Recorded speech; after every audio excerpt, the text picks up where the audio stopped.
대통령님을 잘 보조하여 어려운 대내외 상황을 극복해 나가고자 하였으나 대통령님이 다른 선택을 하시도록 설득하지 못했습니다. 대통령 권한대행으로서 헌법과 법률에 따라 오로지 국민만 바라보며 안정된 국정 운영에 전력을 다하는 것이 마지막 소임이라 생각하였으나 저 또한 탄핵 소추되어 부득이 직무가 정지되었습니다.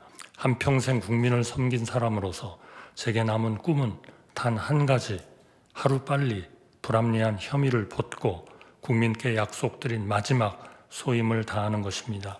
한층 거센 폭풍이 기다리고 있습니다.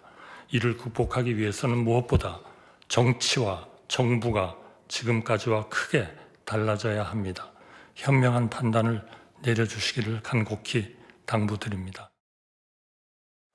보신 그대로 오늘 뉴스탑10은 바로 속보로 시작을 해야 할 것 같습니다.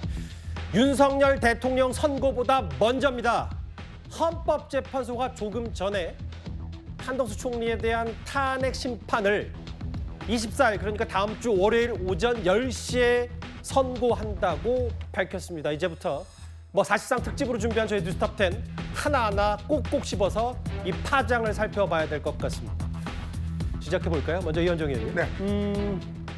물론 변론 기일이 윤 대통령보다 엿새 먼저 끝난 한덕수 총리 건이긴 한데 동시에긴 나왔지만 한덕수 총리에 대한 탄핵 심판 선고를 먼저 한다. 예상을 깨긴 깼습니다. 그렇죠. 그동안 헌법재판소가 처음에 이 윤석열 대통령 탄핵 심판을 할 때 가장 우선적으로 결론을 내리겠다라고 이야기를 한 바 있습니다. 그럼에도 불구하고 지금 내리는 선고를 보면 일단 감사원장, 그다음에 이제 검사들 등등에 대한 선고를 먼저 했고, 그다음에 이제 한덕수 대행 같은 경우는 그동안 동시 선고라는 가능성이 있어 왔습니다. 그렇죠. 근데 이제 먼저 선고하겠다는 입장을 오늘 밝혔습니다. 아마 그 이유는 정확한 거는 더 봐야 되겠지만 우선 한덕수 대행의 총리에 대한 탄핵 사유는 일단 두 가지입니다. 크게는. 일단 본인의 어떤 이 5가지, 즉 여러 가지 어떤 이 대행과 당시에 총리로서 했던 행위에 대한 내란 농조 혐의라든지 등등이 5가지가 있고, 또 하나는 한덕수 대행에 대한 이 탄핵 소추가 지금 국회가 151석 이상, 즉 과반 이상으로 이제 의결이 됐지 않습니까? 근데 대통령 권한 대행 같은 경우는 과연 200석이 맞느냐, 과반 의석이 맞느냐, 이거에 대한 또 심판이 또 한 번 있어요. 그러면 이제 헌법재판소가 이걸 두 가지를 어떻게 결론 내릴 것인지가 굉장히 관심입니다. 이거에 따라서 예를 들어서 정말 이 151석이 잘못됐다, 이렇게 되면 이게 각하되어 버리는 거거든요. 그러면 여러 가지 복잡한 문제가 생겨버립니다.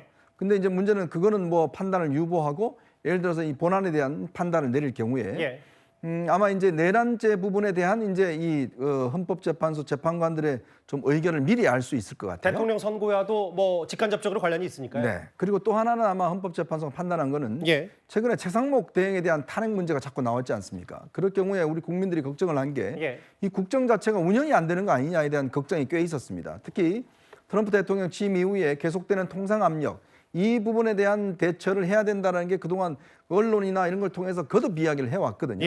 그럼에도 불구하고 헌재가 계속 이 선고 날짜를 잡지 않았는데 아마 그런 정무적인 판단을 내렸지 않을까. 즉 국정 운영의 정상화에 대한 어떤 필요성이 이제 헌재가 좀 느낀 게 아닌가라는 생각이 드는 거거든요.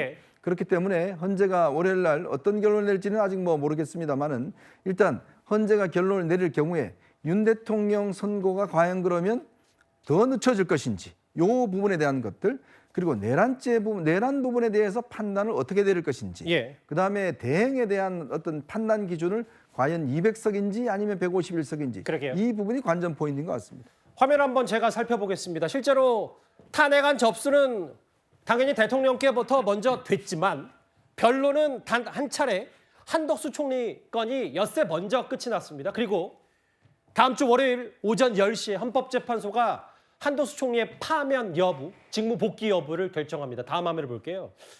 기억하시겠지만 한덕수 총리 아까 최후 변론에서 딱 한 번이었습니다. 나라를 생각해서 제가 복귀하게 해달라. 바로 헌법재판관 문영배 대행이 호소했는데 당시 1시간 30분 만에 끝이 났습니다. 그 저혁진 변호사님, 이게 의미가 간단치가 않은 게요.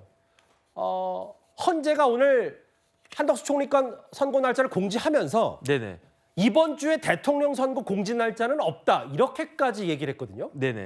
그거는 그럴 수밖에 없대요. 제가 이제 쭉 그 헌법재판소 관련해가지고 예. 굉장히 정통한 분들 이렇게 이야기를 들어보니까 현실적으로 지금 윤 대통령에 대해서 선고할 수 있는 상황이 아니라고 그래요. 왜 그러느냐? 재판 진행은 그냥 재판 진행하면 되는 거예요. 하지만 선고하려면 뭐가 있어야 됩니까? 결정문이 있어야 되잖아요. 예. 결정문을 쓰려면 준비가 되어 있어야 되는데 예. 지금 헌법재판관들이 결정문을 쓸 만한 준비가 되어 있지 않다는 거죠. 예. 더군다나 재판관들이 의견이 다 8대 0으로 다 모아져가지고 기각이든 각하든 인용이든 의견이 다 모아졌다라고 하면 모르겠는데 예. 지금 의견이 나뉘고 있다는 거 아니겠습니까? 의견이 나뉠 때는요. 사실관계를 확정한 것 자체부터가 지금 문제가 될 수가 있는데 예. 그러니까 이 사람이 사실관계를 이렇게 보고 있다라고 하고 이 재판관은 이렇게 보고 있다라고 하고 이게 지금 제대로 그 모아지지 않는다 그런 이야기가 많이 들리고요. 예. 거기에다가 더 중요한 건 뭐냐면은 문영배 재판관이 헌법재판소장 권한대행 아니겠습니까? 예. 그러니까 권한대행이니까 문 재판관이 재판장이긴 하지만 권위가 현격하게 떨어진대요. 그러면 다른 재판관들 입장에서는 소장님이 계시면 소장님 말씀에 웬만하면 따라야 되는데 물론 뭐 개인적인 의견입니다. 말씀하십시오. 그런데 예. 문영배 재판관은 뭐 당신이나 저 문 재판관이나 나나 똑같은 재판관이고 그냥 뭐 대행일 뿐이니까 거기에다가 지금 재판관들이 뭘 봤습니까? 문영배 재판관이 재판장으로서 재판을 헌법 그 탄핵 심리를 졸속적으로 진행하고 심지어 대본 가지고 진행하고 있는 것들을 우리 알겠습니다. 국민들도 봤는데 그러니까 재판관들 불만이 상당히 있어가지고 그러니까 결론은 옛말에 급할수록 돌아가라고 그랬잖아요. 그런데 급할수록 돌아가지 않고 원칙 지키지 않고 그렇게 졸속으로 하다가 예. 지금 이러한 사태를 맞은 것이다. 그런 이야기가 정 들립니다. 변호사님 하나 더요. 그러니까 여기 화면을 보면 실제로 아예 각자 인용인지 기각인지 대통령에 대한 심증을 아는 그거 각자 공개하는 재판관 8명. 아직 그것조차도 못 갔고 헌법재판관들이 이 쟁점별 합의도 이르지 못하니까 대통령에 대한 선고는 다음 주 이후가 된다. 그러니까 대통령에 대한 뭐 의견 충돌까지 아니지만 선고 자체를 아직 가닥도 못 잡았으니까 비교적 쉬운 한덕수 총리 건부터 먼저 한다. 이렇게 좀 결론을 내면 되는 거예요? 제가 봤을 때 한덕수 총리 거는요. 해도 벌써 했어야 되는 거 아니겠습니까? 한덕수 총리 변론 몇 번 했습니까? 딱 한 번 했다고요. 그러면은 별로 더 이상 이야기할 게 없다는 거 아니었겠습니까? 예. 그런데 한덕수 총리가 자리를 비움으로 인해 가지고 대한민국은 어떤 나라가 됐느냐? 대통령도 탄핵되고 총리도 탄핵되는 참 희한한 나라가 되고 예. 대외 신인도가 아예 땅에 떨어졌는데 그렇다라고 하면은 헌법재판소에서 국무총리에 대한 대통령 권한대행에 대한 결론을 빨리 내줘서 대통령 권한대행이라도 제 자리에 올 수 있도록 했었어야 되는데 그걸 지금까지 이렇게 방기하고 있다가 이제서야 한다라고 하는 것이 많은 국민들이 유감스럽게 생각할 것이다. 그런 생각 듭니다. 장유 변호사님, 사실 그동안은 뭐 풍문 정도로 해서 헌법재판소가 뭔가 이게 의견이 잘 모여지지 않는구나. 아예 주진 의원은 의견 충돌 얘기까지, 진통 얘기까지 했는데 한덕수 총리가 먼저 한다는 건 그만큼 그 정도로 해석할 정도로 표면적으로 뭔가 의견이 안 맞는다 이렇게 볼 수 있을까요? 저는 섣불리 유불리를 단정하기는 좀 어렵다라고 생각하고요. 예. 말씀 주신 대로 대통령과 한덕수 총리는 무게감도 다르고 피청구인의 헌법상 질서 수호에 있어서의 지위도 상당히 다릅니다. 예. 쟁점도 다르고 어떻게 보면 한덕수 총리 같은 경우에는 뭐 크게 내란과 관련해서 어느 정도 공모 사실이 있는지 그리고 이 헌법재판관을 임명하지 않은 부분 이 두 축으로 나뉘는 부분이 있어서 법리적으로는 쟁점별로 보면은 윤석열 대통령보다 절차상 먼저 나오는 게 그렇게 어색하진 않아서 예. 여기에 너무 정치적인 해석을 하는 것에는 좀 동의하기가 어렵고 예. 오히려 어떤 일면에서 보면 기본적으로 내란죄와 관련한 쟁점이 정리됐다라는 걸 또 보여주는 예. 상황이기도 한 겁니다. 왜냐하면 한덕수 총리가 국무총리로서 국정운영의 2인자로서 이 내란 국면에서 어떤 역할을 했는지 그 부분이 법률적으로 정리가 되기 위해선 선행적으로 윤석열 대통령의 내란이 이 내란죄에 해당하는지 아니면 정말 뭐 합헌인지 위헌인지 중대하지 않은지에 대한 가르마가 이미 타졌다는 걸 시사하기도 하거든요. 예. 그래서 이 부분에 대해서는 오히려 윤석열 대통령의 이 알겠습니다. 재판에 미치는 영향이 더 큰 것 같습니다. 근데 이제 뭐 여당 말고 야당은 꽤 당혹스러워하고 있더라고요. 잠시 뒤에 만나보겠지만. 그동안 국민의힘은요. 왜 헌법재판소가 한덕수 총리 건 먼저 선고하지 못하냐 이렇게 압박을 했었습니다. 거대 야당의 탄핵 폭주로 인해 우리 정부 인사는 언제 어디서 언제 누가 직무정지를 당할지 모르는 상황입니다. 이처럼 거대 야당이 가져온 정치적 혼란이 외교 안보 위기를 초래하고 있습니다. 급한 불부터 끄는 방법은 먼저 헌법재판소가 한덕수 총리에 대한 탄핵을 하루빨리 기각시키는 것입니다. 한덕수 총리에 대한 탄핵 재판보다 대통령에 대한 탄핵 재판이 먼저 오게 되면 진짜 이거 너무 불공정해 보이기 때문에 헌법재판소에서 그런 선택을 하는 게 좀 저는 사실상 불가능하다라고 보고요. 그러니까 그렇게 불공평하게 진행하는 건 불가능하다라고 생각하고, 그러면 한덕수 총리 선고 기일 잡히고 나서 그 다음에서야 대통령 탄핵 선고에 대한 기일이 논의되거나 잡힐 수 있기 때문에 저는 이번 주 한 수요일, 화요일, 수요일 정도에 한덕수 총리 복귀가 먼저 이루어질 것이라고 생각합니다. 지금 흐름은 국민의힘이 예상하고 관측했던 것들이 일단 맞아 들어가고 한덕수 총리 거 먼저 해야 된다라고 주장했었는데, 일단 곧바로 가장 먼저 나온 반응은 민주당입니다. 서영주 대변인님. 네. 대통령보다 총리 건 먼저 잡힌 데 강한 유감을 표명하고, 이러니까 정치적 주장이 흔들린다는 국민적 의구심이 커진다. 민주당은 헌법재판소를 때렸습니다. 이제 헌법재판소가 좀 비판의 대상이 될 수밖에 없는 처지에는 몰린 거는 같아요. 지금 뭐 말씀한 대로 주진우 의원도 나왔지만 예. 국민의힘에서 한덕수 총리부터 빨리 먼저 선고해라라고 예. 요구를 했고, 헌법재판소에 대해서 불공정 부분들을 또 지적하면서 압박을 했어요. 근데 헌법재판소가 국민의힘의 정치적 압박에 굴복한 게 아닌가라고 싶을 정도로 예. 지금 국민의힘 의원들이나 윤석열 대통령 측에서 요구하는 대로 진행이 되고 있어요. 그렇기 때문에 헌법재판소가 어떤 것입니까? 공정해야 되고, 그다음에 어떤 헌법소의 정의를 세우는데 예. 한치의 어떤 그런 정치적 입김이 들어가서 작동되는 것으로 오인받아서는 안 되는데, 예. 이걸 누가 보더라도 한덕수 총리에 대한 이 선고기를 잡히면 예. 헌법재판소가 이 정치적인 여론의 어떤 추이를 보면서 기계적 중립을 지키려고 하는 게 아닌가. 이재명 대표에 대한 3월 26일에 대한 형사재판과 맞물려서 뭔가 윤석열 대통령의 선고일자도 고려하고 있는 게 아닌가. 그러면 헌법재판소가 이거는 이념을 먼저 앞세우고 이념을 고려하는 거기 때문에 예. 국민의 어떤 염원이라든지 국민의 희생과 고통들, 지금 현재 윤석열 대통령의 탄핵 선고 부분에 있어서 기각이냐 인용이냐의 부분이 빨리 나와야 예. 어떤 대한민국에 대해서 뭔가 국정 질서를 회복하는 예. 가늠자가 될 거 아닙니까? 근데 그런 건 아랑곳 하지 않고 계속해서 정치권의 눈치를 보는 이런 선고기일의 확정들, 그다음에 윤석열 대통령에 대한 탄핵 심판의 기일을 잡지 않는 것들, 이거는 헌재가 정치적으로 너무 고려를 하기 때문에 예. 이 부분에 있어서는 비판받아 마땅하다라고 저도 좀 말씀드리고 싶습니다. 잠시만요. 조금 전에 이제 국민의힘의 법률위원장인 주진우 의원이 SNS에 글을 올렸는데 한번 같이 볼까요? 지금 속보 자막도 같이 나옵니다만 30번째 탄핵 소추에 이르니까 한덕수 총리의 기일을 잡았고, 아예 주진우 의원은 단언을 했네요. 월요일에 아마 한덕수 총리가 복귀하지 않을까. 그러면 더 이상 마은혁 후보는 임명될 수 없고, 탄핵 최상목 대행 탄핵 소추 자신 있으면 해보라 라고까지 했습니다. 민주당은 강한 유감 표명을 헌법재판소에 했는데, 그러면 조금 전에 거의 곧바로 실시간으로 이재명 대표의 반응도 나왔습니다. 그 영상 바로 한번 만나보겠습니다. 도보에 국무총리 탄핵 선고일이 월요일로 지금 나왔는데요. 거기에 대해서 한 말씀 좀 부탁드립니다. 대변인이 입장을 낼 겁니다. 대변인이 입장을 낸다고 했고, 그럼 이재명 대표의 뜻은 유감이다 뭐 이렇게 받아들일 수 있는데, 이현정 의원님, 네. 이게 의미가 간단치가 않은 게 왜냐하면 민주당은 전혀 예상을 못한 것 같은 게 오늘 오전까지만 해도 고심 끝에 최상목 대행 탄핵도 불사하겠다 이런 뜻을 밝혔기 때문입니다. 그러니까 이제 민주당이 오늘 탄핵 절차를 밟겠다라고 이제 한과 동시에 오늘 오후에 지금 헌재 결정이 나왔지 않습니까? 발표가 나왔는데, 그 의미는 헌법재판소도 만약에 지금 최상목 대행까지 탄핵을 하게 될 경우에 대행이 되는 겁니다. 그러니까 이런 사태에 대해서 헌법재판소가 본인의 책임도 있을 거예요. 왜? 빨리빨리 결정을 못 해줬던 책임감이 있을 겁니다.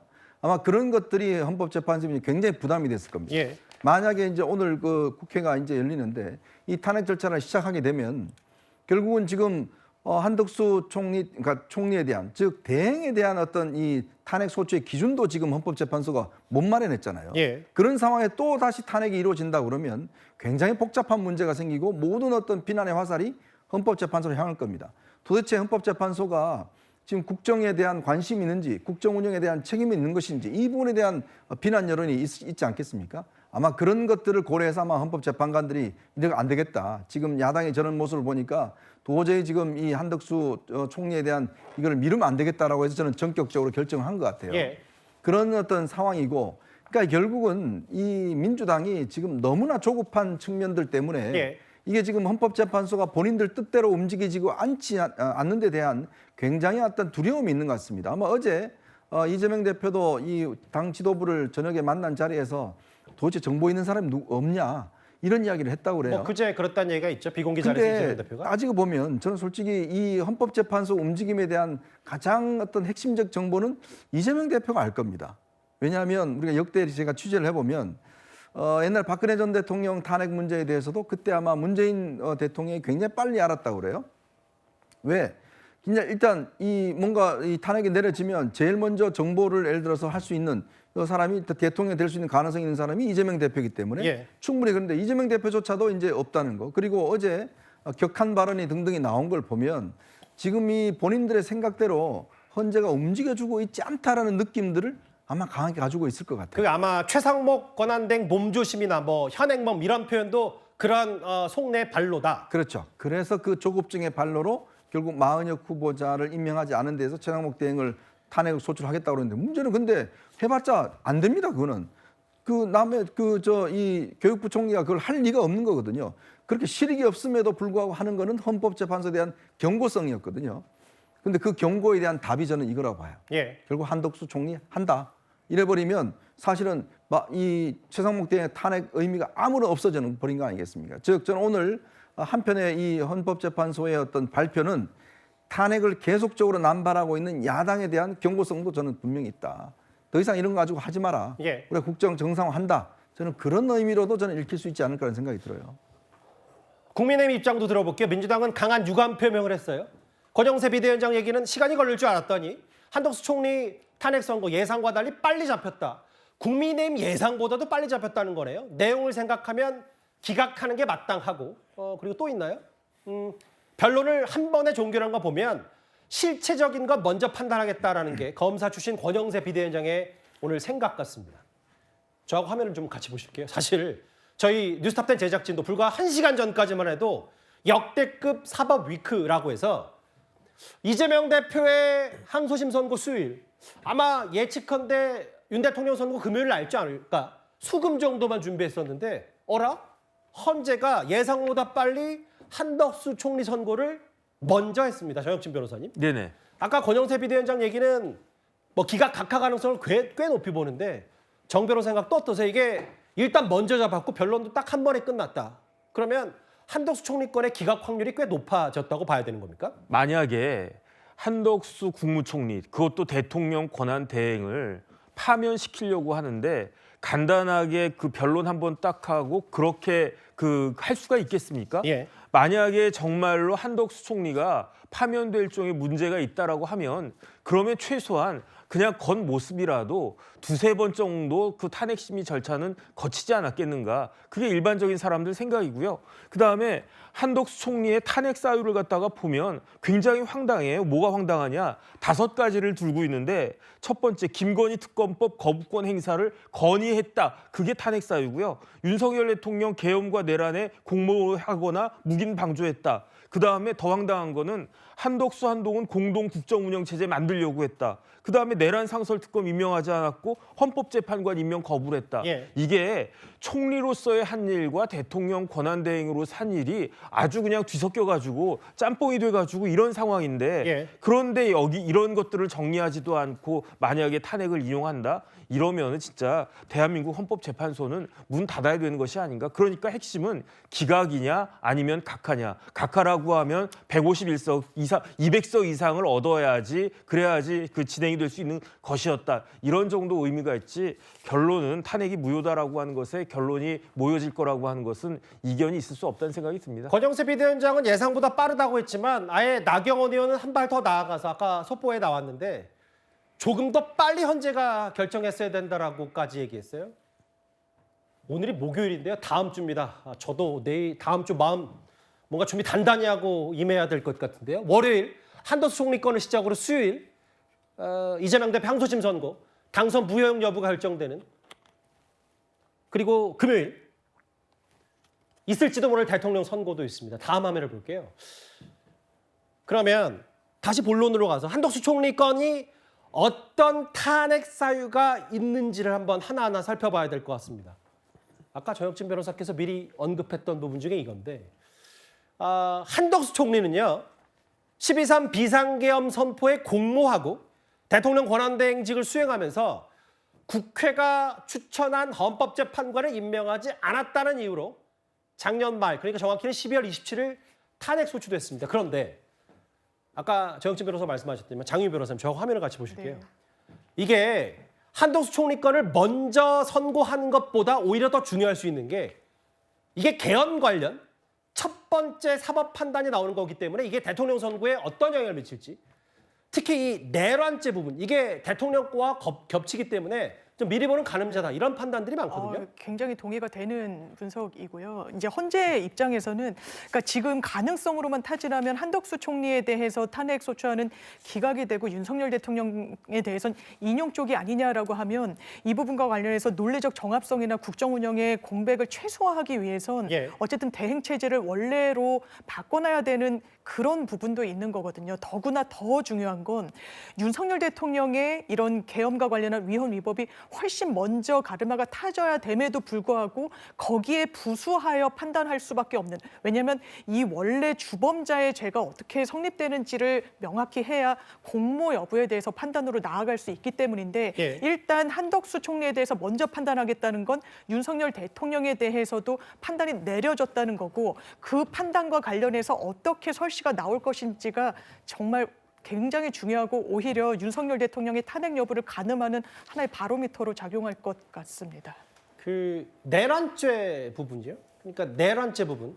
아예 윤상현 의원 얘기는 정혁진 변호사님 아까 이게 내란죄가 겹치고 미리 보는 대통령 선고, 그러면 계엄 관련해서 이 비상계엄 내란 혐의 공모 묵인 방주를 어떻게 헌법재판관 8명을 바라볼 거냐. 아까 정 변호사 말씀은 한덕수 총리 거는 거의 기각 가능성이 높고 혹은 각하나 기각. 그러면 이게 대통령 내란죄에 엮이면 대통령도 기각 각하 가능성이 높아질 수밖에 없다. 뭐 선고 날짜로 미리 본 점치만 보면 그 부분에 동의하십니까? 글쎄요, 제가 봤을 때 개인적으로는요, 각하가 맞습니다. 왜 맞느냐? 헌법재판소법 그 주석서가 있어요. 그거 어디서 만들었습니까? 헌법재판소에서 만들었거든요. 그런데 거기에는 명확하게 200석이 필요하다라고 그렇게 되어 있어요. 자기들이 만든 거를 헌법재판소에서 그 어긴다라고 하는 게 맞겠는가? 그렇기 때문에 각하된다라고 하면 구체적인 사유에 대해서는 더 볼 것도 없이 탄핵이 무효다 이렇게 나올 텐데, 백보양보해가지고 기각이 된다라고 하면, 기각이 되면 어떻게 되겠습니까? 결국은 그 한덕수 그 권한 대행과 관련된 사안 중에 내란죄 관련된 내용들이 있는데 내란죄 관련돼서 만약에 한덕수 총리가 내란죄가 성립이 되고 거기에 책임이 있다라고 하면 그럼 인용이 될 거 아니에요. 그런데 만약에 기각이 된다라고 하면 적어도 한덕수 총리는 내란죄와 관련해 가지고는 책임이 없다라고 하는 건데 만약에 한 발 더 나아가 가지고 지금 윤석열 대통령도 구속 취소가 되고 그런 상황에서 내란죄가 성립됐는지 여부가 의문이 든다. 이렇게 되어버리면 그러면 윤 대통령에게 그게 유리하면 유리하지 불리할 그 입장이 되겠는가. 그러니까 민주당 쪽에서는 한덕수 총리가 나중에 나오든지 최소한 윤 대통령하고 동시에 나왔어야 된다라고 지금 이야기하는 것이 아닌가, 전 개인적으로 그렇게 추측하고 있습니다. 이게 선고 날짜가 미리 잡혔고 그러면 한덕수 총리 건 뭐 기각 가능성이 있다면 이게 대통령에 대한 파면 여부를 결정하는 중대한 요소가 될 수 있다. 특히 내란죄 쟁점 부분. 그런데요.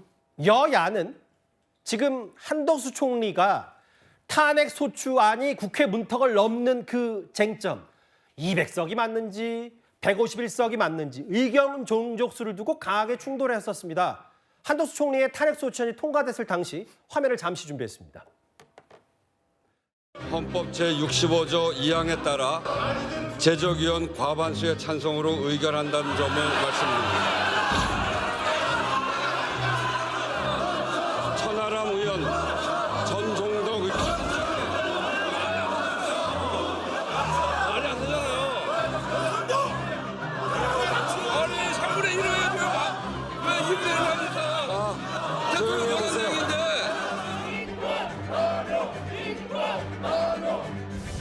국무총리 한덕수 탄핵 소추안은 총 투표수 192표 중 가 192표로서 가결됐음을 선포합니다. 이게 지금 그 한덕수 총리에 대한 파면 여부, 탄핵 소추 뭐 이것도 있지만 권한쟁의 쪽으로 좀 가보면요. 이현정 의원님. 네. 당시 국민의힘은 3분의 2 이상이 찬성표를 던졌어야 탄핵 소추안이 국회 문턱을 넘는 건데 이거 애초부터 잘못됐다 라고 하면서 사실 헌법재판소 관련 공방도 꽤 있었었잖아요. 맞습니다. 이게 이런 일이 있을 가능성을 이제 상정을 못했기 때문에 우리 헌법을 만든 분들이 이런 부분에 대한 구체적인 명시를 하지 않았습니다. 그래서 대통령에 대해서 이제 200석으로 한 것은 그만큼 대통령의 국정 운영에 대한 어떤 책임성 뭐 이런 것들이 강하기 때문에 최소한도로 이제 국회의원 200명 이상이 찬성해야지만이 탄핵을 할 수 있다라고 이제 별도 규정을 둔 거거든요. 나머지 이제 국무위원들은 다 151석입니다. 1석인데 그만큼 까다롭게 한 거죠. 그는 국정 최고 책임자이자 군 통수권자이기 때문에 그런 의미가 있다 봅니다. 자, 그런데 이제 지금 문제는 이 한덕수 총리, 즉 당시 대행이었죠. 그 판단을 국회의장이 그냥 독단적으로 내려버렸어요. 그러니까 이 부분에 대한 예를 들어서 어떤 이 권위는 이걸 사실 내릴 수 있는 데는 헌법재판소밖에 없습니다. 근데 지금 이 부분에 대해서 우원식 국회의장이 그냥 본인이 판단해서 151석으로 내려버린 거 아니겠습니까? 근데 저는 이걸 동의하기 어렵습니다. 왜냐하면 만약에 대행도 보면 결국은 이분이 국정 운영의 최고 책임자이자 군 통수권자, 즉 대통령의 어떤 행동, 대통령의 권한과 똑같은 권한을 가지거든요. 그 의미는 200석을 한 의미와 저는 똑같다고 봅니다. 그만큼 국정의 최고 책임자에 대한 존중과 그 권한, 그 중요성, 그것 때문에 이제 200석을 한 거거든요. 그러면 이 대통령 대행에도 똑같이 적용이 돼 있나 봐요. 이분이 국무총리라는 직책을 갖고 있지만 그 직무를 수행하는 것은 대통령의 직무를 수행하는 거 아니겠습니까? 그런 의미가 있기 때문에 저는 반드시 이거는 200석으로 해야 되고 만약에 이번에 이제 이거에 대한 그 헌법재판소가 판단을 내린다 그러면 이제 그러면 최상목 대행이 한 행동에 대한 어떤 이 결정 여부, 즉 조환창 그다음에 이제 정계선 추가로 임명한 두 사람 임명이 무용 아닌가라는 부분이 있을 텐데 예. 저는 아마 이 부분도 만약에 헌법재판 결론 내린다면 이 부분에 대한 판단도 내릴 것 같아요. 예. 그래서 이 어떤 결정의 연속성 차원으로 본다면 최상목 대행이 수행한 것도 이것도 그냥 합법적이다. 저는 그런 왜냐하면 이게 자칫 해버리면 최상목 대행이 그동안 했던 모든 게 다 무효가 되기 때문에 그렇게 되면 국정에 어마어마한 혼란이 생길 겁니다. 근데 저 부분은 좀 여전히 단언할 수는 없는 게 지금 속보자막에 나갑니다만 최근에 헌법재판소가 권한대행이 최상목 권한대행이 또 마은혁 후보자 임명 안 한 건 일단 임명을 해야 된다는 취지로 얘기했기 때문에 저 부분은 두 분의 변호사께 다시 한번 여쭤볼게요. 논란의 여진이 있을 수 있어서. 잠시만요. 그 민주당의 조승래 대변인이 카메라 앞에 서서 입장을 냈습니다. 그 목소리도 한번 들어보겠습니다. 국민을 불안하게 만드는 헌재의 결정에 대해서 깊은 유감을 표합니다. 한덕수 국무총리 탄핵 소추에 대한 선고 기일이 윤석열에 대한 선고 기일보다 먼저 잡힌 데에 대해서 강한 유감을 표합니다. 헌재는 박성재 법무부 장관까지는 선입 선출의 원칙을 지켜왔습니다. 그런데 왜 선입 선출을 어기고 윤석열보다 먼저 한덕수에 대해 선고하겠다는 것입니까? 이러니 헌재가 원칙을 지키지 못하고 정치적 주장에 흔들리고 있다는 국민적 의구심이 커지고 있는 것 아니겠습니까? 헌재가 윤석열에 대해서 선입 선출의 원칙을 어그러뜨린 것은 국민을 불안하게 합니다. 이재명 대표의 입장과도 비슷할 거예요. 왜냐하면 대변인이 얘기한다고 했으니까. 납득하기 어려운 결정이고 왜 먼저 탄핵소추안이 헌재로 넘어간 걸 왜 윤 대통령 먼저 안 하고 한덕수 총리 건 먼저 하냐.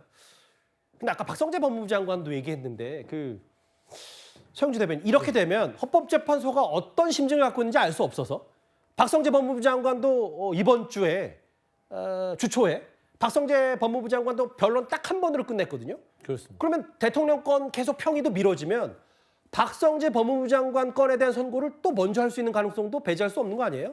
뭐 가능성이야 늘 배제할 수는 없는 것이죠. 근데 박성재 법무부 장관에 대한 부분들은 한덕수 권한대행 총리에 대한 것과는 좀 무게감이 다르기 때문에 예.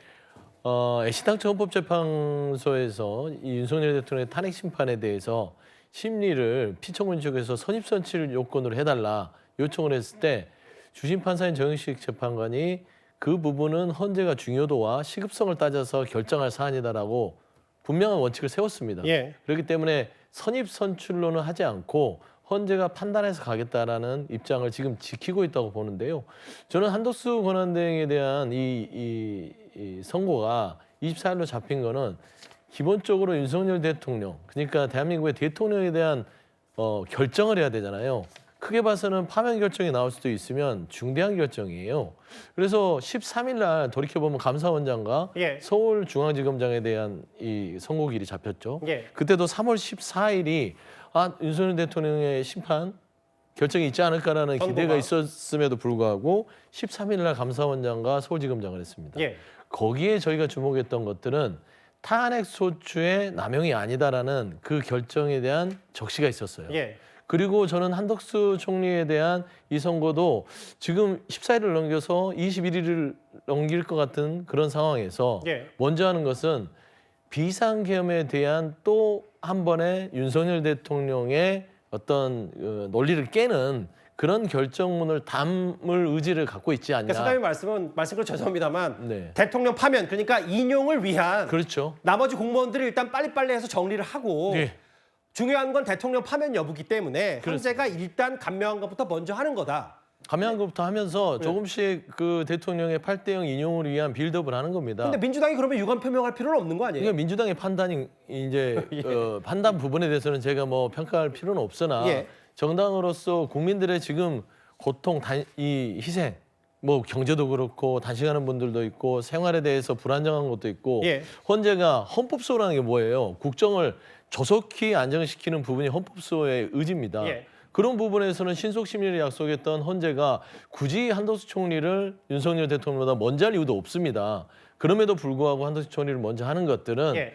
어떤 뭐 마은혁 재판관 임명에 대한 최상목 대행에 대한 야당의 어떤 알겠습니다. 탄핵에 대한 거는 관계성은 좀 먼 것 같고요. 저는 지금 조금 패턴을 보면 윤석열 대통령이 했던 비상계엄에 대한 논리 부분을 조금씩 관련자들을 통해서 녹여 내려가면서 최종적으로 결정문을 쓰려는 그런 근거로 삼으려는 일자가 아닌가 그래 보입니다. 반면 국민의힘은 전반적으로 환영 분위기죠. 뭐 분위기가 좀 자신감에 차오른 것 같습니다. 나경원, 윤상현 두 의원의 목소리를 한번 이어서 들어보겠습니다. 한덕수 총리 그 선고기일이 잡혀서 늦었지만 다행이라고 생각해요. 그리고 대통령 탄핵 선고하고 다른 일자로 이 선고기일이 잡힌 것을 미뤄보면 조심스럽게 예측하는 것이지만 한덕수 대행 탄핵에 관해서는 절차적인 어떤 표결 요건 이런 것에 대한 판단으로 각하 결정이 나오지 않을까 이렇게 생각합니다.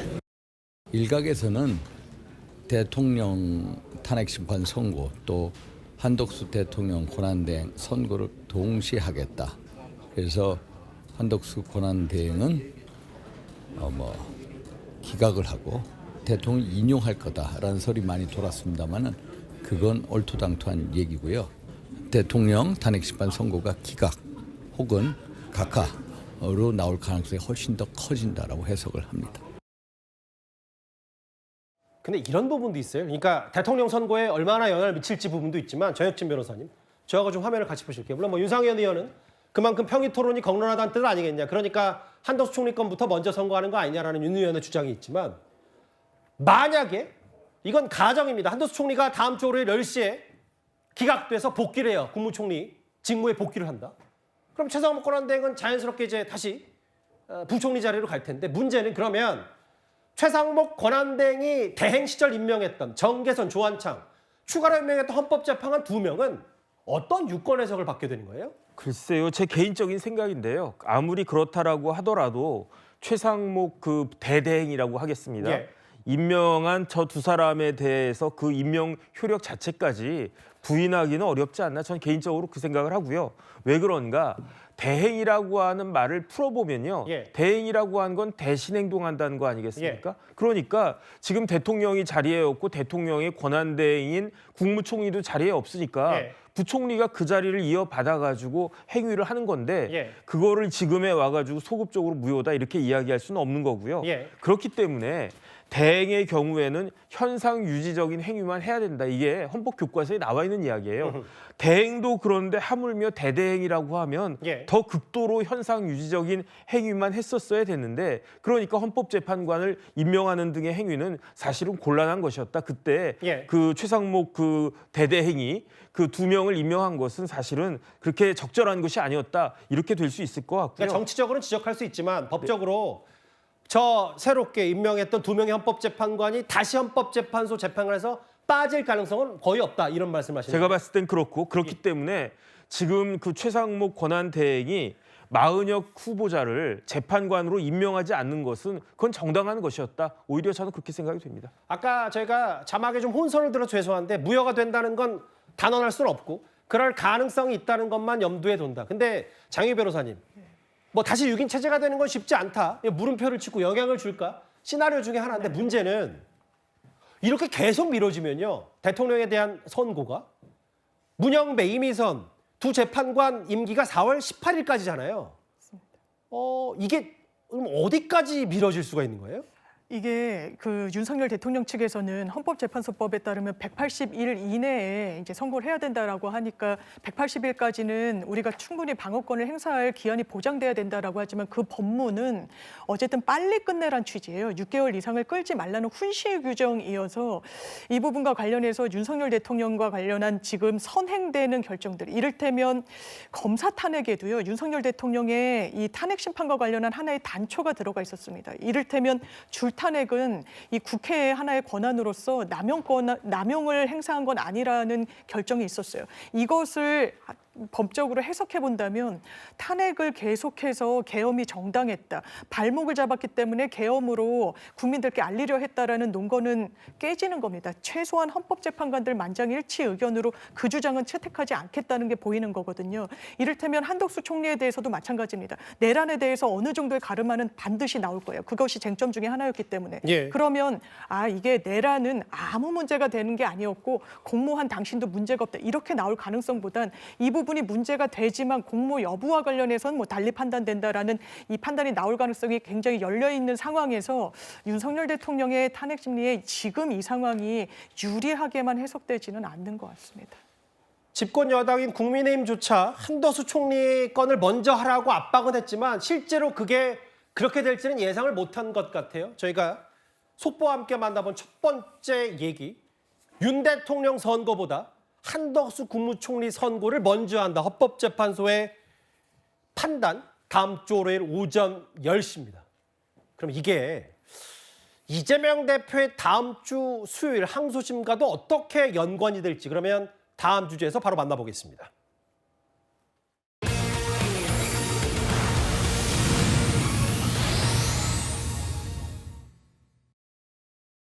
지금 민주당이 발칵 뒤집혀졌어요. 그래서 마은혁을 갑자기 임명하려고 하는데 완전히 몸이 달아서 난리를 치고 있는 상황이 생긴 겁니다. 이재명 피고인 입장에서는 자기 재판이 있으니까 자기가 뭔가 당선 무효형이 2심에서 선고되고 또 대법원에서 선고될 가능성이 있으니까 이걸 빨리 조기 대선으로 가고 싶은데 재판 일정이 늘어지는 것도 신경이 쓰이는 거죠. 마은혁 임명 문제에 더 미련 갖지 말고 지금 나와 있는 구도대로 있는 그대로 선고함으로써 탄핵을 각하 또는 기각해야 된다라고 생각합니다.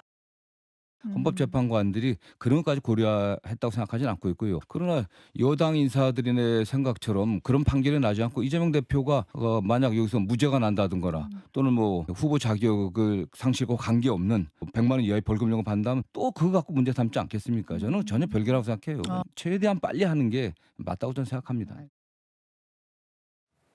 한덕수 총리 선고는 월요일, 그리고 이재명 대표는 수요일, 여기까지는 확정적인데 그러면 대통령 탄핵 심판 선고는 정말 금일이 될지 앞서도 짚어봤다시피 헌법재판관 별로 지금 대통령에 대한 파면 여부 결론도 나지 않은 듯하다라는 게 지금 대체적인 시각입니다. 다음 화면 볼게요. 앞서 봤던 글쎄요, 저는 슈퍼위크란 단어는 쓰지 않도록 하겠습니다. 이게 뭐 대통령 파면 여부와 제1야당 대표의 선고를 두고 뭐 슈퍼라는 표현을 쓰긴 그렇습니다만 일단 역대급 사법 리크 정도는 가능하겠죠. 다음 주 법 쪽이든 정치 쪽이든 운명의 한 주입니다. 다음 화면을 볼게요. 이현정 의원님, 네. 이게 윤 대통령 선고도 26일 가능성이 있다는 게 어제까지 그런 시나리오도 있었는데 보니까 사실 헌재 주변의 학교들도 휴교령 내려진 학교들도 있거든요. 벌써 그렇죠. 그날 고3 모의고사가 예정이 돼 있고 그래서 동시선거가 불가능하다. 뭐 이런저런 관측까지 나왔었어요. 그게 참 여러 가지 하여튼 뭐 이 대통령 선고 날짜를 두고서 여러 가지 일정을 봐야 됩니다. 왜냐하면 윤 대통령 선고가 내려지면 전국 경찰의 가포 비상령이 내려지고 그다음에 한 12,000명 되는 기동대 병력이 헌재 주변을 에워싸게 돼 있습니다. 그러면 헌재 옆에 있는 초, 중, 고등학교는 전부 다 휴교가 내려지고요. 그다음에 이제 안국역은 거기가 통과되지 않은 폐쇄가 되는 상황이거든요. 그러니까 복잡한 문제가 다 생깁니다. 그럴 경우에 지금 모의고사 같은 경우는 이게 있으면 학생들 피해가 되지 않습니까? 그렇기 때문에 저는 지금 민주당이 바라봤던 최상의 시나리오는 윤석열 대통령 선거가 먼저 나고 그다음에 이재명 대표 선거가 나는 아마 이 구도였을 겁니다. 왜냐하면 일단 이 조기 대선이 확정이 되고 난 다음에 이재명 대표 선거가 이루어지면 그 충격파는 좀 덜할 거예요. 근데 지금 민주당 입장에 저렇게 지금 반발하고 있는 게 민주당이 생각했던 최악의 시나리오로 가고 있기 때문에 그렇습니다. 예. 왜냐하면 이재명 대표 선거가 다음 주 수요일 날 먼저 나버리면 예. 이재명 대표의 정말 어떤 적정성 여부, 즉 후보로서의 적정성 여부가 확 부각이 될 겁니다. 지금 이제 1심에 그대로 2심에 된다는 전제하에 당선 부여형이 나오면 그렇죠. 전제가 되면 이렇게 되면 이재명 대표의 어떤 후보로서의 적격성 여부가 문제되는 거 아니야? 예. 이런 문제가 확 불거진 상황에서 만약 윤석열 대통령에 대한 인용 결정이 나올 경우에 예. 그거는 이재명 대표에는 꽤 불리하게 적용이 되겠죠. 저는 아마 다음 주도 이게 장담할 수 없다고 봐요. 이제 윤석열 대통령 선고 일정은 뭐 지금 여러 가지 논쟁이 있다 그러면 좀 더 늦춰질 가능성도 있고. 예. 그러면 민주당 입장에서는 이 시나리오가 마뜩치 않은 겁니다. 그렇기 때문에 저는 저렇게 반발하고 있다고 보는 거고요. 뭐 유감 표명하고 최상목 권한대행 압박하고 이런 것들이 그렇죠. 이재명 대표가 지금 초조해하는 것도 본인 문제가 먼저 부각되어 버리면 이게 이제 국민들에게 확 퍼져 버리면 중도층이나 이런 데 영향력을 미치기 때문에 예. 안 좋은 시나리오 갈 수밖에 없죠. 이제 그런 상황이라면 지금 일정을 보면 저는 이 이재명 대표 26일보다 윤 대통령 선거가 먼저 나올 가능성은 거의 지금 없어졌습니다. 거의 뭐 사실상 제로에 가까워졌다. 네, 일단 뭐 동시 선거도 하지 않고 예. 그러면 26일 날 또 이 하는 날도 아마 피하게 된다면 최소로 보자면 28일 정도인데 이제 그렇게 되는 게 거의 확정적이기 때문에 예. 아마 이재명 대표로서는 꽤 부담스러울 것 같습니다. 국민의힘의 원내대표 권성동 원내대표도 조금 전 한덕수 총리 먼저 선고하는 것에 대해서 입장을 냈습니다. 그 현장 목소리도 바로 듣고 오겠습니다. 총리 이제 선거기일 잡혔는데 좀 어떻게 보시고 계실까요? 네, 헌재가 아마 정치적인 이유로 선고를 미루다가 여론의 문매를 맞고 마지못해 월요일 날 선고일로 잡은 것 같습니다. 뭐 만시지탄이지만은 그래도 다행이다 이렇게 생각을 하고 있습니다. 저는 뭐 100% 기각이라고 보고 있습니다. 대통령 선고보다 앞선 거에 대해서는 어떻게 보세요? 뭐 그거 당연하지 않겠습니까? 우선 한덕수 총리와 대통령의 탄핵 소추 사실을 비교해 보면은 한덕수 총리는 사안이 단순하고. 그럼 대통령 선고에 좀 영향을 미쳐서 각각 가능성 좀 높아졌다고도 봐도 될까요? 글쎄 그거는 뭐 별개의 사건이다 이렇게 보고 있고 저는 대통령 탄핵도 좋은 결과가 있을 것이다 이렇게 저는 보고 있습니다. 국민의힘 최근에 아주 각하 얘기까지 나왔어요. 절차적 문제가 있다. 대통령 탄핵 소추안에. 최영주 대변인님, 네. 아까 이현정이 언급했던 게 이거예요. 원래 애초에 이재명 대통령 시나리오 민주당에서 대통령이 먼저 탄핵 선고 나서 파면이 되고 그러면 조기 대선이 열리는 시나리오에 그 중간에 2심 선고가 이재명 대표 무죄가 나오는 만약에 시나리오였다면 일단 무죄가 나올지 유죄가 나올지 모르겠지만 대통령도 파면 여부 아직 모르겠고 다만 선후가 바뀌어버렸다는 건 민주당의 큰 부담입니까? 민주당에 큰 부담이 될지 아니면 이재명 대표에게 부담이 될지는 명확히 해야죠. 그러니까 지금 민주당이 지금 여러 가지로 헌재의 결정에 대해서 좀 날석에 비판을 하는 것은 국민들입니다. 그러니까 나라 걱정이죠. 예. 결국에는 대통령의 파면 결정이 아니 파면이든 뭐든 헌재의 선고 일정이 안 잡히고 이 결정이 미뤄지는 순간 예. 국정이 너무 혼란스럽잖아요. 저는 그런 부분에서 비판하는 것이고 민주당의 시나리오에 있어서 2심 선고 이재명 대표 무죄를 생각하지 않는 민주당 의원들이나 그 당내에서 의원들이 있을까요? 그렇기 때문에 저는 이 앞서나 뒤서나 그 부분에 있어서는 당내에서 크게 고려할 바는 아니다. 다만 이재명 대표 입장에서 유죄를 전제로 한다면 이게 그런 그 시나리오에서의 좀 조급함은 나타날 수 있다고 저는 좀 분석은 됩니다. 예. 왜 그러냐면 2심 선고 자체가 유죄라는 전제하에서는 조기 대선이 빨리 진행이 됐다면 결국에는 그 시간 안에서 경선이 시작이 되면 아무래도 이미 후보가 확정되는 그 시점에 2심 선고가 오기 때문에 2심 선고의 유죄에 대한 책임감이 조금 덜할 수 있죠. 한데 이 파면 결정이 그 맞물려서 나오거나 뒤에 나온다면 2심 선고가 유죄라는 이 가정하에서는 부담이 더 클 수밖에 없다라는 점은 인정이 됩니다. 그러나 이 부분에 있어서는 이재명 대표가 스스로도 이 2심 재판에 대해서는 책임지고 뭐 그걸 받아들이지 않으면 무슨 어떤 방법이 있느냐 했기 때문에 예. 저는 지금 현재에 대해서 지금 선고 일정 부분을 민감하게 민주당이 받아들이는 것은 이재명 대표의 재판이 아니라 지금 현재의 이 극심한 혼란 속에서 예. 어떤 그 나라가 한 발짝도 앞으로 나가지 못하는 부분에 있어서의 어떤 비판이다. 저는 그쪽에 더 무게감을 두고 그래서 싶지. 서영주 대변인 말씀은 헌재도 그 일정 부분 책임이 있다. 그래서 제가 그 말씀을 드리는 거예요. 왜 이재명 대표의 선고에 맞춰서 헌재가 마치 윤석열 대통령의 선고 기일을 지정하는 것처럼 보이니까. 그렇게 보이세요? 저는 그렇게 보여요. 헌재가 그런 오해를 충분히 받는다. 정치적인 입장이 있는 사법기관인 거는 맞으나 예.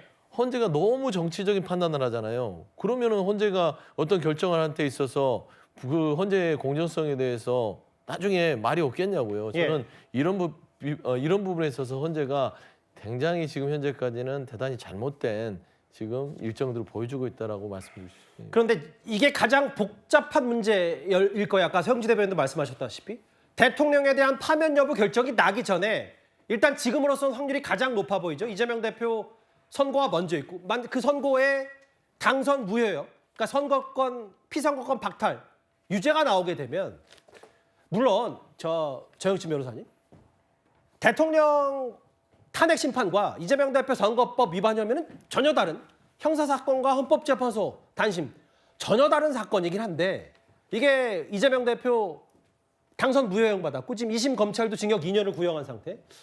뭐 민주당 속내도 많이 복잡할 텐데 대통령의 탄핵이 설사 인용이 되더라도 2심에서 당선 무효형이 나오면 혹은 2심에서 수요일에 당선 무효형이 나왔을 경우에 대통령 파면 여부를 결정하는 헌법재판관들에게도 이게 직간접적으로 영향이 갈 수밖에 없는 겁니까? 지금 영향이 있다라고 지금 보여지는 거 아니겠습니까? 조금 전에 서영주 그 대변인 말씀도 비슷한 취지 아닌가 그런 생각이 드는데 예. 왜 그런가? 윤 대통령에 대한 탄핵 사건하고요. 이재명 대표의 공직선거법 사건은 법적으로는 완전히 전혀 다른 사건이에요. 하지만은 실질적으로 밀접하게 관계에 있다라고 하는 걸 누구를 통해서 볼 수 있습니까? 제가 봤을 때는요. 문영배 재판관의 행위를 통해서 알 수 있단 말이죠. 예. 왜냐하면 2월 26일에 이재명 대표의 공직선거법 그 사건이 결심이 된다라고 하는 거는요. 1월 달부터 이미 다 공지가 됐었던 거예요. 그런데 문영배 재판관 윤석열 대통령 탄핵심이 어떻게 진행을 했다 했습니까? 무조건 누가 봐도 무조건 2월 26일보다도 하루라도 빨리 그 변론 종결할 수 있게끔 하겠다. 그런 모습들 우리 국민들이 다 봤잖아요. 예. 그러니까 심지어 그 윤석열 대통령에 대한 형사 재판이 있는 날에도 탄핵심리 재판을 하지 않았습니까? 예. 그런 모습들을 갖다가 보여줬는데 왜 그렇게 했을까? 제가 봤을 때는요. 많은 사람들이 이렇게 생각할 것 같은데 그렇게 탄핵으로 인해 가지고 윤석열 대통령 탄핵 인용을 끌어내 가지고 예. 그걸로 그 서울고등법원 재판부에 부담을 줘서 영향을 그 상당한 영향을 미치려고 했던 것이 아닌가 저는 그렇게 추측이 되거든요. 물론 아니라고 부인하면 뭐 어쩔 수 없지만 제 눈에 그렇게 보인단 말이죠. 그러니까 만약에 그 문영배 그 재판관의 그 의도와 달리 그 이재명 대표의 선고가 먼저 나오고 그 선고가 결과가 1심과 똑같은 것이다라고 하면 대부분의 이제 헌법재판관은 아무런 부담이 없이 원칙대로 선고할 수 있지 않을까 저는 그렇게 기대하고 있습니다. 아무래도 이재명 대표 유죄가 나오면 대통령 파면 여부에 영향을 미칠 거다. 장유희 변호사 생각은 어떠세요? 저는 말씀 주셨듯이 별개의 사건이고요. 이를테면 정치적으로 해석할 땐 이런 거 아닙니까? 이재명 대표한테 불리한 판결이 나오면 헌법재판관들이 이렇게 숨죽이고 지켜보다가 윤석열 대통령한테 유리한 판결을 할 것이다. 그럼 반대로 이재명 대표한테 유리한 판결이 나오면 미래 권력이 될 수 있는 가능성이 농후한 이재명 대표를 위해서 윤석열 대통령을 파면하자. 이건 있을 수 없는 일입니다. 이거는 사실상 헌법재판소가 정치를 한다라는 오해를 정치권에서 불러일으킨다는 점에서 좀 적절하지 않은 것 같고요. 말씀 주셨다시피 기일과 관련해서 어떤 정무적인 고려가 있을 수 있다고 생각합니다만 이 실체와 관련해서 이재명 대표의 한 결과를 보고 뭔가 눈치를 보다가 이렇게 한다. 지금 8명의 헌법재판관 평생을 법관으로 훈련받아온 사람들입니다. 여기에 영향을 받아가지고 A라고 생각하는 걸 B로 바꾸고 파면이 아니었는데 그 부분을 파면인 것으로 바꾸고 이 정도의 사법부의 수준은 아니라고 생각합니다. 알겠습니다. 이게 한 주에 몰아서 진행이 될 수도 있기 때문에 사법부의 판단이 어떻게 대통령에 대한 파면 여부 혹은 유력 대권 주자인 제1야당 대표의 항소심 선고와 어떤 영향을 미칠지 두 변호사께 한번 공의 질문을 드리고요. 그런데 어제 홍준표 시장이 서울대 강의안에서 아예 대통령의 탄핵 심판에 대해서 이렇게 얘기를 했습니다. 직접 한번 들어보겠습니다. 대통령을 그래도 잘 아시는 분으로서 계엄의 목적이 정말 무엇이라고 생각합니까? 홧김에 서방질이라고 있어. 야당은 저래 힘들죠. 한동훈이는 밑에서 자꾸 깐족대고. 그러니까 대통령 입장으로서는 얼마나 속이 타겠어요. 대통령이 되면 가장 먼저 행하시고 싶은 정치권 개혁 정책. 이거는 오늘 제가 보다겠습니다. 대통령이 구치소에 계속 있었으면 탈핵이 되었습니다. 근데 대통령이 석방이 됐거든요. 지금 현재 구조가 4대 4입니다. 좌파 우파로. 근데 좌파 4명이야 이유 불문하고 탈핵입니다. 우파 4명 중에서 2명이 넘어가야지 탈핵이 됩니다. 그러니까 그 2명이 쉽게 넘어갈 수 있겠습니까? 그 쉽게 못 넘어갑니다. 여러 변수 중에 홍준표 시장은 구속 취소, 그러니까 대통령의 석방이 큰 영향을 미칠 수도 있다. 그러니까 헌법재판관들이 지금 진통을 겪고 있는 거다라고 분석했어요. 헌재 합의가 안 돼서 탄핵이 어려울다. 아예 선고가 3월 말 정도가 아니라 아예 늦어질 거라는 전망인 것 같아요. 다음 화면을 보겠습니다. 이거요, 정영진 변호사님. 계속 국민의힘에서는 특히 이제 기각보다는 각하 쪽에 무게를 둔다. 실제로 각하가 나오려면 3명 정도의 헌법재판관이 각하를 결정해야 그렇게 가능한 겁니까? 그런데 아니요. 3명이 각하를 하면요. 주문은 기각으로 나옵니다. 왜 그러냐면은 저게 5명 이상의 사람들이 이제 들어왔기 때문에 형식적인 요건은 갖춰졌다라고 보고 각하라고 하는 건 형식적인 조건이 갖춰지지 않았을 때 내는 거니까 4대 4가 된다라고 하면 각하가 4명이 나온다라고 하면은 주문은 각하로 나올 수 있는데 그런데 실무상으로 각하가 3밖에 안 된다라고 하면 실체적인 판단은 있었던 것으로 봐서 실질적으로는 각하지만 형식적으로는 기각으로 나오게 될 겁니다. 각하에 대한 요구 혹은 기각 이런 얘기, 도청 방지 비밀 서약. 그런데 아직 대체적인 시각은 8명이 본인이 대통령을 파면해야 될지 말아야 될지 인용 기각이냐 그걸 다른 재판관에게 알리지조차 못할 정도로 각 사안별로 본인들의 심정을 굳히지 못했다는 게 지금 전반적인 대체적인 시각이어서 그러니까 한덕수 총리가 먼저 하는 거 아니냐 이런 관측이 가장 우세하거든요. 근데 아까 홍준표 시장은 대통령의 구속 취소, 그리고 석방이 가장 큰 영향을 미쳤다라고 하는데 또 하나 있어요. 민주당의 김용민 의원 관련 얘기를 좀 저희가 해보고려 합니다. 그 서영주 대변인. 네. 뭐 헌법재판관들이 판단을 바로 못하는 이유 여러 가지 얘기 시나리오가 있는데 특히 아까 홍준표 시장은 석방에 영향을 미쳤다. 또 하나. 오늘 중앙일보 보도에 따르면 탄핵소추안에 내란죄라고 굳이 명시를 하고 그 내란죄 철회 여부가 지금 절차적 정당성을 중요하는 헌법재판관들이 그래서 고심하는 거다. 이런 부분을 어떻게 판단할까요? 그건 좀 논리가 안 맞고 절차적 정당성이 뭔가 훼손됐다라고 주장하는 쪽이 끌어낸 억지 논리 같아요. 예. 첫 번째는 내란 죄의 부분에 있어서 내란 행위로 바꿨기 때문에 동일성, 내란의 어떤 근본적인 본질은 하나도 변한 게 없거든요. 심지어 내란죄라는 부분들을 내란 행위로 바꿔줌으로써 피청구인 측의 방어권까지 고려가 된 겁니다.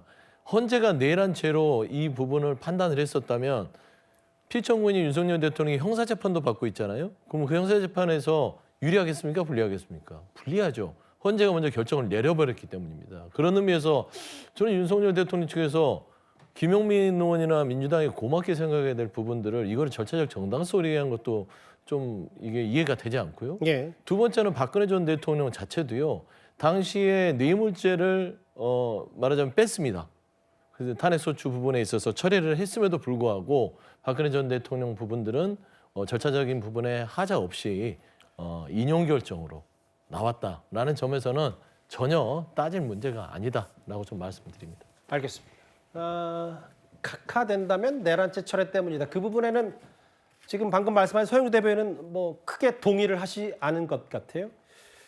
일단 윤 대통령 본인 탄핵 심판 선고보다 총리인 한덕수 총리 건이 먼저 다음 주 월요일에 결론이 나기 때문에 그런데 오늘 좀 의미 있는 얘기가 하나 있습니다.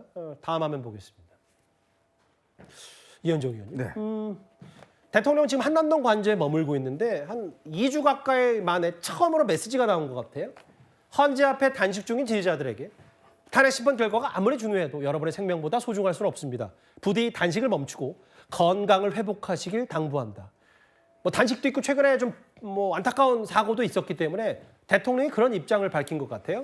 그렇습니다. 지금 윤 대통령 탄핵 국면에서 며칠 어저께인가요? 이 광화문 쪽에서 분신하신 한 분이 운명을 하셨습니다. 돌아가셨고 아마 윤 대통령 체포영장 과정에서 또 한 분이 그런 일이 있었고요. 지금 사실 헌법재판소 앞에서 여러분들이 단식을 지금 하고 계십니다. 그중에서는 꽤 오랫동안 하신 분도 계십니다. 15일 넘게 하신 분도 계시고 지금 상당히 상당히 심각한 국면으로 저는 보여집니다. 또 거기에 이제 지금 뭐 순국 뭐 열사대라는 뭐 이런 것도 있으면서 뭔가 같은 좀 행동을 할 듯한 그런 분도 계시는데 아마 윤 대통령이 지금 탄핵 선고가 늦어지면서 이런 분들의 어떤 추가적인 희생이 있어서는 안 되겠다는 아마 생각을 하신 것 같아요. 그래서 오늘 인요한 의원하고 이제 서명호 의원 이 두 분 다 의사 출신입니다. 그러다 보니까 이 두 분을 통해서 이 단식을 좀 멈춰달라라고 아마 공적으로 요청을 한 것 같습니다. 그러니까 본인의 어떤 이 탄핵 국면 속에서 희생되는 분들이 더 이상 있어서는 안 된다는 것 때문에 이제 지금 아마 내리신 이야기 같은데요. 그래서 제 생각에도 지금 더 이상의 어떤 우리가 희생이 있어서는 안 되고 특히 박근혜 전 대통령 그때 선고 날 네 분이 그때 돌아가셨습니다. 지금도 마찬가지로 좀 이게 어떤 결정이 내려지면 굉장히 아마 좀 위험스러운 국면이 꽤 있습니다. 저는 그렇기 때문에 윤 대통령도 다시 한번 정식으로 이 헌법재판소 어떤 결론이 나든지 승복하겠다는 입장, 또 여야도 마찬가지로 그런 입장들을 내면서 조금 시위자들을 좀 달래고 좀 어떤 쿨다운 시키는 저는 그런 활동이 필요하지 않을까 싶습니다. 알겠습니다. 대통령이 최근에 이제 헌재 앞이든 어디든 간에 지지자들의 사망 소식과 안타까운 그리고 단식 얘기에 탄핵 심판 선고보다 중요한 건 생명이다라는 지지자 목소리를 냈다. 알겠습니다. 저희가 이제 대통령 선고보다 한덕수 총리에 대한 선고가 먼저다라는 속보로 쭉 만나봤는데